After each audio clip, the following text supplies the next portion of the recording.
Okay guys, so we're going to talk about credit card updates here. We're going to go through a scenario of how to put this together and why to put it together. And also I wanted to start off by giving a big thank you to Greg Jenkins and the MonkeyPod marketing guys. They gave me some technical things that I needed that I will point out very specifically as we go through this. That I would not have been able to complete this if it wasn't for them. So thank you guys very much. Okay, so here's the scenario. I've got a customer who sells subscriptions to people, and they want to be able to send their customers some way to update their credit cards. Now, Infusionsoft does have a native credit card updating process, which many people actually don't even know that it's in there, but it's legacy software and it has not been updated in a very long time. So nobody wants to use that. So what I decided to do was instead of going out and buying something like Customer Hub, so that, because it has a really nice, elegant, credit card updating process, or, so does Membarium, but these guys weren't using WordPress. So instead of going out and buying another solution to solve this problem, I proposed a solution that they could do solely inside Infusionsoft. Now, it does require a manual step, which I'll talk about as I go through this as well, but ultimately it fit their scenario pretty well. So here is the scenario. Again, they have subscriptions. They want to be able to send something to the customer when they ask or need to update their credit card, if they've got a different credit card that they like to use or anything like that. So I decided to create a $0 product and then create a mobile responsive order form. So the first thing I did is, under order form themes, I went ahead and created a responsive theme, and under labels, I went ahead and changed everything that says, order information or whatever, and changed it to update, right? So it said, billing information, I said update billing information. It said order summary, I said update summary. So that way, just all the terminology of order just comes off of the order form, and it looks more like it's an update thing, right? So then I went and put my $1 product on the order form itself. So here in the order form, I've got my credit card update product, which is a $0 product. And if we come over here to HTML themes, you can see the code here that I got from Greg Jenkins. Now, the purpose of getting this code is to actually change what the button says from place order.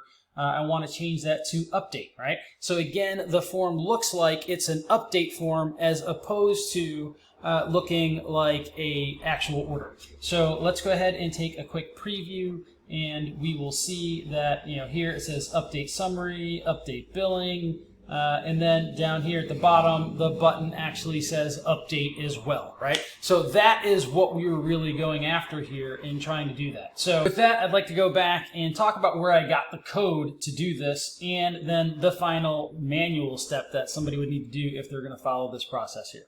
So again, I got this from Greg Jenkins over at MonkeyPod Marketing, and I got it from his Facebook group, which is the OG member group. I think it's like $30 to be a part of this group in Facebook, and you can ask questions, whatever you want, and there are lots of Infusionsoft experts in there answering those questions, but everything is vetted by the group, right? So MonkeyPod has selected all the people that answer the questions in there, and people answer questions to each other all the time, and it doesn't matter how technical your question is or how simple your question is. The cool part is that there's always someone there to answer your questions. I've never once seen a post in that group go unanswered or unresponded to. So, definitely worth the while for sure. But let's keep moving forward here. So once somebody actually does submit this form, right, they put in all their information and they click the update button, then what we do is we actually have somebody internally get notified that this form was filled out, okay? And usually they're manually sending out a link to this form because, they know that the credit card needs to be changed. So either the person requested to change their credit card, or, they saw that there was, a subscription payment that went unpaid, and they called the customer or whatever. So they send this link And when they submit the link, then the person is notified, the internal staff member is notified, and then what they'll do is they'll go into the order, the subscription that the customer has, and just change the credit card on file there. Okay, so once you actually go to a contact and you look at their subscription, right, this is what the subscription looks like. I wanted to kind of at least show it to you without going through the navigation, so I didn't want to go through the navigation because to show other people's information here.